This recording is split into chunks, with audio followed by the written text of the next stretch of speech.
Rev up your engines!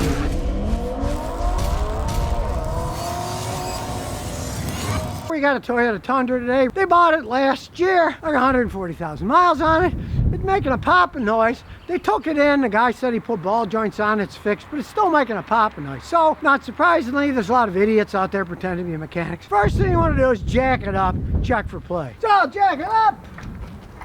It's just rear wheel drive, so just normal suspension. Well, there's no particular play here. Let's take the wheel off and see if they actually did anything. So we're gonna start looking around here. They certainly didn't put an upper ball joint on because it's rusty as can be. That's the original one. You can see the boot on the bottom there. They didn't change the bottom one either. Okay, so when they lied to them, what they actually changed, you can see the bolt on the stabilizer bar that holds the stabilizer bar has a grease fitting. They don't come with grease fittings, so all they did was replace this. Now we still have the original ball joints, the original lower control arm. It could be getting noise from any of those. It's not anything that's structurally shot, and the shock itself, it looks to be the original one, but the bushings are still in pretty good shape. Good way to check ball joints. They kind of need to be loaded, unless they're really worn out. So get yourself a long screwdriver, put it under the ball joint, pry on it. There's no play, and we'll try the top one, do the same thing. There's no play, so they're not really worn. So I'll put this wheel back on and check the other side. But before we do that, check out the tire. It's balled on the inside, not on the outside.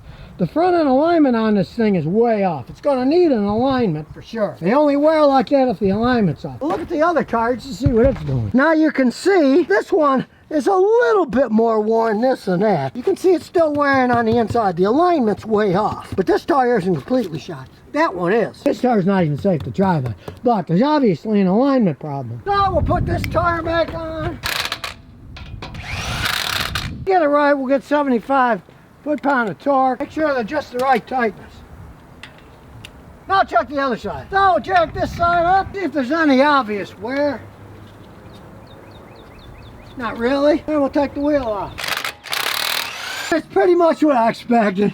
It's had the torsion bar bolt replaced. It's got one with a fitting. But we look at the ball joint, it's still old on the top one. And we'll look at the bottom one, it's still old.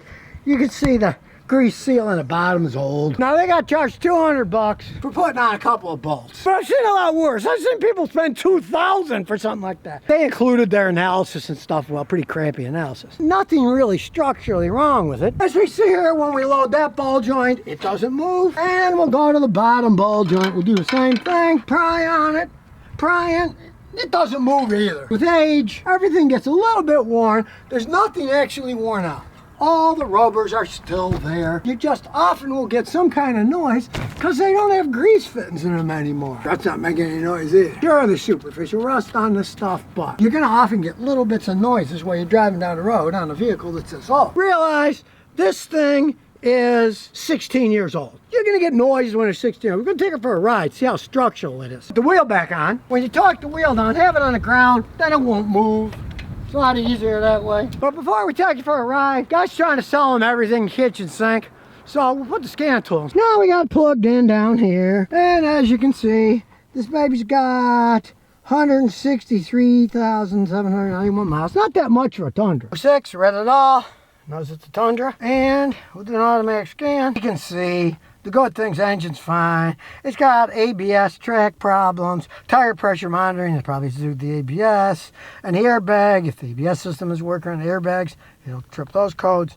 So that stuff, we really don't care. What we want to look at is the engine to see what shape it's in. Live data, there's no codes, but the live data is going to give us a lot of information. Let's start analyzing this stuff. Everything's good and blue so far. What we want to look at is some of the data to see how this thing is really running. Now the short-term fuel trim, it's 8.5. It's adding fuel, I mean it's running lean on both sides. So I would say it's time to clean the mass airflow sensor. That'd be the main, because they're both following exactly the same. And if both terms, see that's 7.8 and that was 8.5, they're both up high. And they're exactly the same. Now it's 8.5, 7.8. They're very close. That means that it's running lean. And one thing that's going to make it run lean is a bad mass airflow sensor. One that's dirty, that just needs cleaning. You can see the timing chain's in good shape. The timing's pretty stable, 10 degrees. Misfires, spark plugs are fine.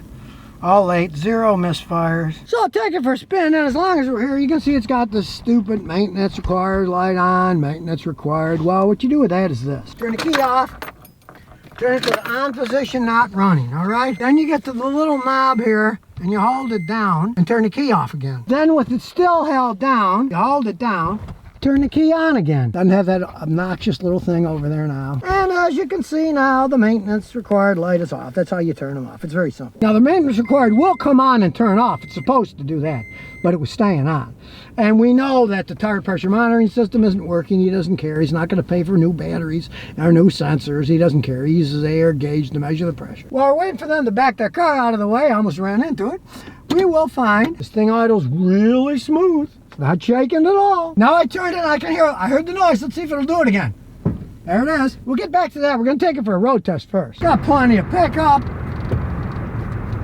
It's a big, heavy truck. It drives like a truck. I mean, you're going to feel like you're driving a truck because it is a truck. We'll see if it'll make the noise now. There it goes.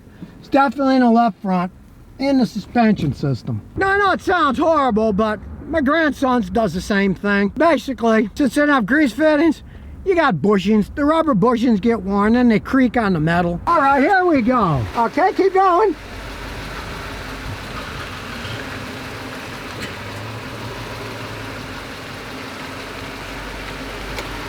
Coming from the shock. Now we'll get some WD-40, and what we're gonna do is, on the top here, the insulator is making a clunking noise. The metal's kind of rubbing on the metal. You want to do the bottom too. You want to spray it good, let it soak a while. Now my grandson's Tundra does the same exact thing, even on the same side. That's just the shock. Well, the shock has that big coil spring inside. And inside that, there's rubber insulator, so the rubber spring, instead of sitting on bare metal, it sits on a little rubber insulator, and then that's on metal. They wear out over time, so it sounds horrible, but when you turn it the whole way, it's just a little spring clicking, going clink on the bottom. And the reason it's when you turn it, because when you turn it, it puts a little torsion on that, and it makes a little clunk. It means absolutely nothing. The noise will probably go away for a while now, but it'll come back. You can keep spraying it. If you do want to fix it, go to Toyota. They're the only ones that sell it. You take the shock off, take the spring off, you'd buy new insulators, put them on each end and put it back together again. But it means absolutely nothing. It's going to hurt anything. Like I said, my grandson's has been doing it since he bought it, and it doesn't matter. The main thing this thing needs is new front tires, because the insides are worn on both sides, and a front end alignment. These Tundras can last forever, 400,000 or 500,000 miles. This has only got like 160. It's, yeah, running a little bit lean. You can change the mass airflow sensor, but a lot of people like it that way. You get a little bit better gas mileage. Since this runs good, if you made it run less lean, it would get worse gas mileage. I've had some of these that I fixed. They were running too lean, and then after I fixed them, the customer said my gas mileage went down. So I'd leave that alone.